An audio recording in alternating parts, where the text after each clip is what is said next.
Hello everybody, this is Jyoti. Welcome to my channel, Daily Dose of English. In IELTS, you are required to write concisely if you aim to raise your score. Concise writing means using the fewest words possible to convey an idea clearly. In IELTS, you get more points for being focused and concise. So don't write too much. Aim for quality rather than quantity. This does not mean that every sentence you write should be short and lacking details. What it does mean is that every word you write should have something to tell. And if it doesn't, eliminate it. Because powerful writing has to be concise. Wordiness not only increases the length of your work without adding any meaning, but also it makes your writing harder to understand. So taking out the unwanted words help the reader get straight to the point. In this video, I'm going to give you some tips that can help you to be a concise writer. So if you're ready, let's dive right in.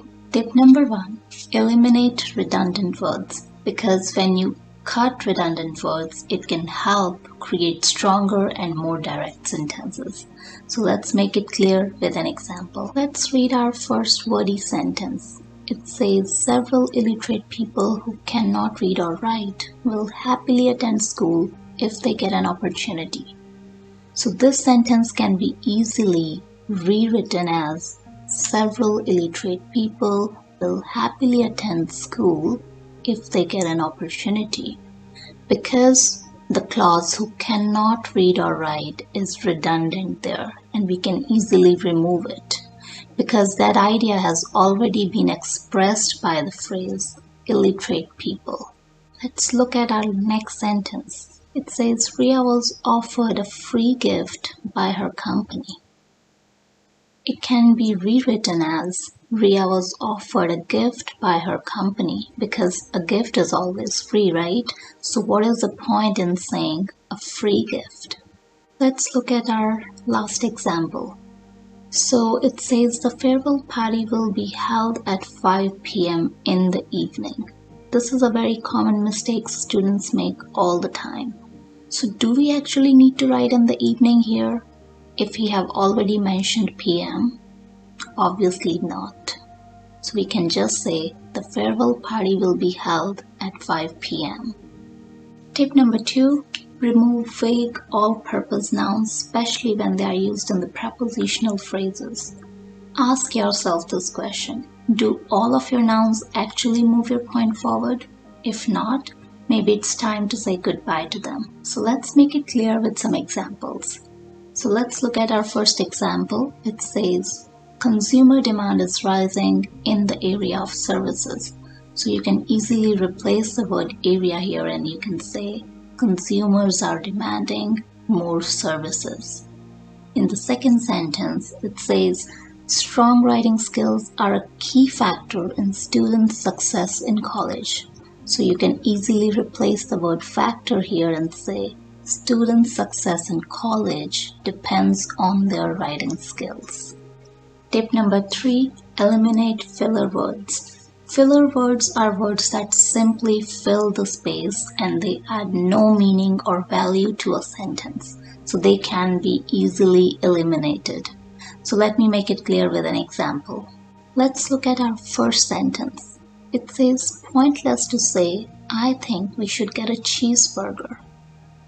So let's look at the starting phrase, pointless to say, I think. Is this phrase adding any value to our sentence? No, so we should eliminate that. So we can just write, we should get a cheeseburger. Tip number 4, construct active sentences. Some sentence structure tend to be wordier than the others.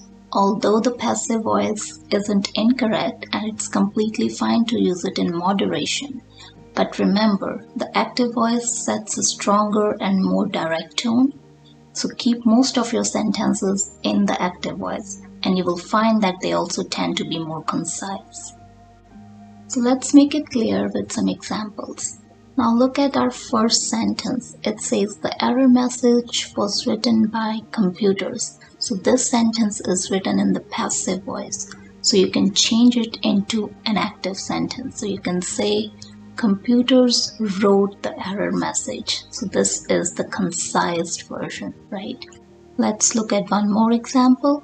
It says the letter was taken to the mailbox by Sam. So again, this is a passive construction, and you can change it into an active sentence by saying Sam took the letter to the mailbox. Tip number 5, always try to locate and delete the unnecessary modifiers in your sentences. So let me make it clear with an example. So let's read our first sentence. It says, do not try to anticipate in advance those actions that will completely revolutionize society. So now this sentence is a bit too wordy, so we can make it more clear and concise. If we look at the word anticipate in this sentence, it already implies that something is in advance. And the word revolutionize, it already implies that something will be completely changed. So we can rewrite the sentence as, do not try to anticipate revolutionary actions. So now you can see this revised version is more precise and clear. So if you want to be a concise writer, you should get into the habit of interrogating every word you write to make sure it's valuable and carries meaning. Okay guys, that's all for today. I hope you liked today's video, and if yes, please hit the like button and subscribe to my channel, and I'll see you guys in the next video. Till then, bye bye, take care.